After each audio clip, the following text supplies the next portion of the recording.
Sometimes, the most terrifying monsters don't hide in the shadows. They stand right behind the grill.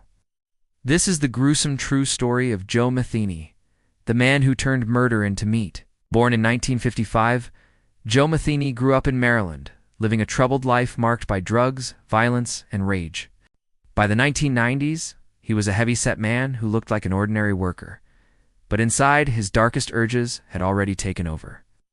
Metheny confessed to a string of murders, often targeting women who struggled with addiction or homelessness. But it wasn't just the killing that shocked the world. It was what he claimed to do afterward.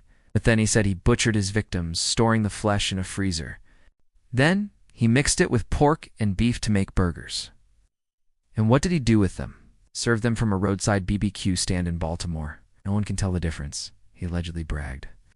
Metheny took twisted pride in the idea that everyday customers, people just looking for a cheap sandwich, had unknowingly eaten human flesh. The courts eventually caught up with him. Metheny was arrested and, during questioning, chillingly confessed. The human body tastes very similar to pork. If you mix it together, no one can tell. Joe Metheny was sentenced to life in prison without parole. In 2017, he was found dead in his cell. But his horrifying story lives on. A real-life nightmare that blurs the line between urban legend and unspeakable truth. Next time you pass by a roadside BBQ, remember Joe Metheny? Because sometimes what we fear most isn't what we can see, it's what we can taste. Thanks for watching. Subscribe for more true crime horror stories and stay hungry. But maybe not too hungry.